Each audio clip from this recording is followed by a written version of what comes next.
Live from the City of Angels here on this Sunday morning, you are watching Breaking Box Office, the latest numbers straight out of the studios here on the Sunday morning. And our number one story is the top film, Ghostbusters Frozen Empire, has beaten Afterlife. It was close. Going into this weekend, it looked like we were going to be a little bit shy of where Afterlife was at 44 million. Turns out that it picked up steam throughout the weekend and managed to surpass its debut with 45.2 million. As you can see here, 16 million Friday, 16.8 on Saturday, and they have it for 12.3 here today.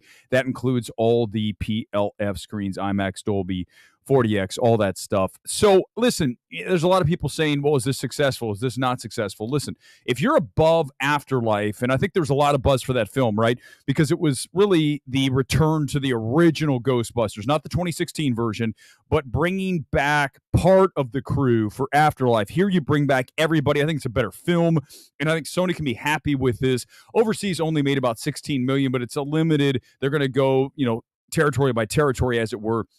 I think we'll take a little bit of time to build up. Here's the thing. I don't know if we need another Ghostbusters. This feels like the end.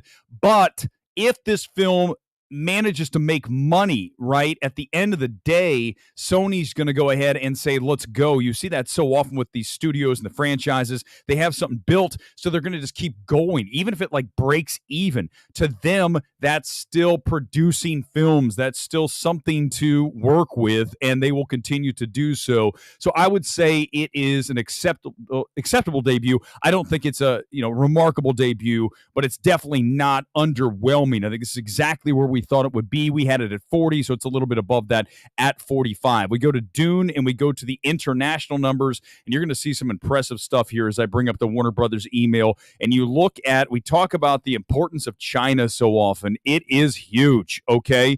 China is the number one international territory on Dune 2 with 44.3 million.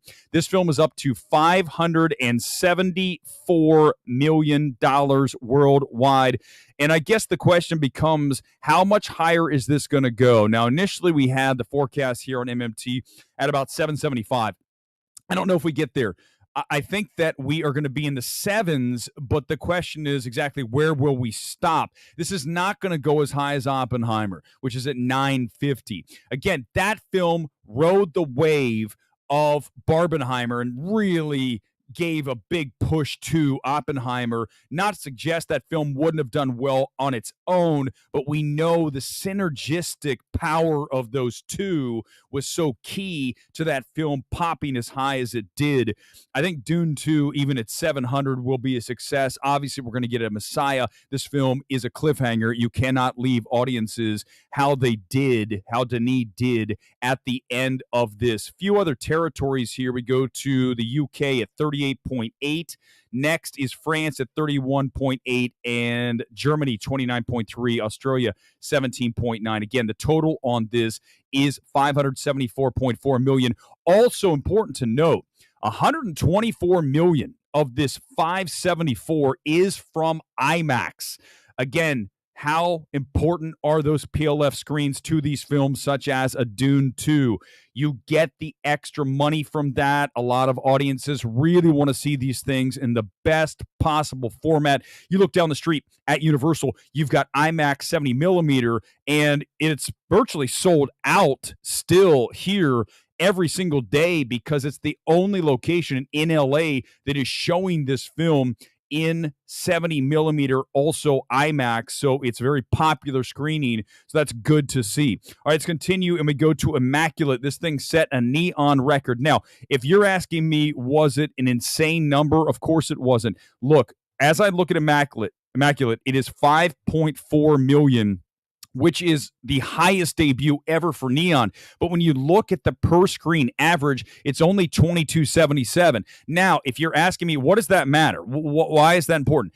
Let me give you an example. Ghostbusters this weekend, number one at 45 million, $10,400 per. So this is 1/4 essentially the money per screen. So this is not, even though it's a neon record, we need to understand all the factors here and not just run off with that and say this was a runaway success.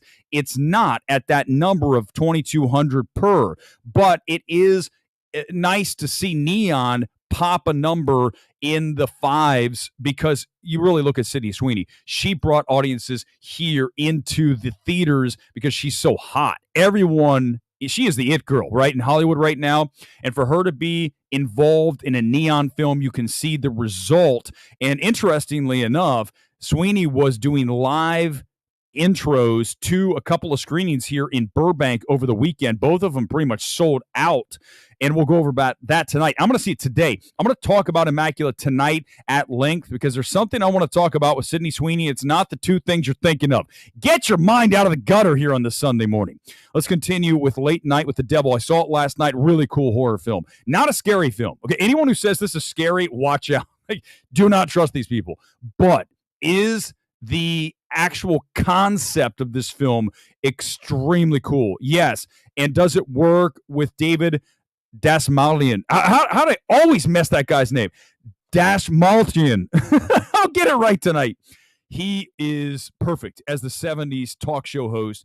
And this thing was the #1 film ever for IFC, a biggest debut ever for them. Remember, IFC had all the success during COVID, when they were the only studio releasing new movies and putting them in drive-ins. So we always will love an IFC film doing well, and this one did set the record for IFC, as it only was on about 1,000 screens, so that's impressive as well. The per-screen average was only a little bit more than Immaculate. I think 2,700. We'll look at that in a second. Again, not nearly as big as a #1 film at 10,000 plus per screen. And we talk about Love Lies Bleeding. This film is absolutely falling apart. $800 per screen, and it's up to 1,800 screens. People just do not want to see this film. It's not going to be one of A24's bigger hits. I mean, I had my doubts, no question. This is more of a niche play, right? We know that, and there's a lot of people out there in the anti-woke brigade. They're like, well, we don't want to see a lesbian couple. Come on, guys. Let's get over that, okay? If that's part of why you're not wanting to see Love Lies Bleeding, get over it. Go check it out. One of the best films I've seen this year, maybe the best film.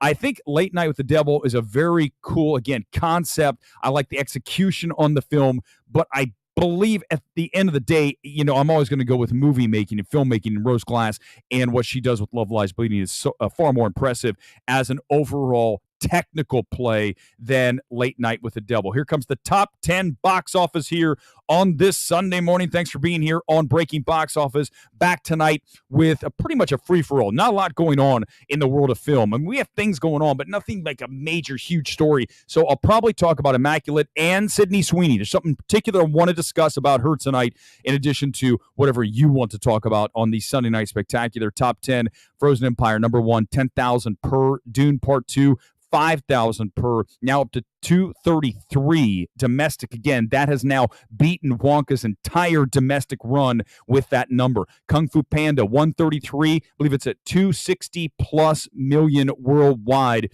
Immaculate, #4 with 5.4, biggest opening ever for Neon. Arthur the King has 16, make that 14.6 million through 2 weeks. Not a huge hit for Lionsgate, really not a surprise. Late Night with the Devil at 6. How about that IFC film at #6 at 2.8 million? Imaginary has $23.6 million banked at #7. Love Lies Bleeding, only $5.7 million. That is not a hit for A24. Cabrini, the Angel Studios faith-based thing, is 16.1 million, and Bob Marley One Love at 95. Not going to get to 100 here. As you know, that is now on your streaming, your day. Well, it's at home for the expensive pay-per-view if you want to go for that. Go support theaters, you guys.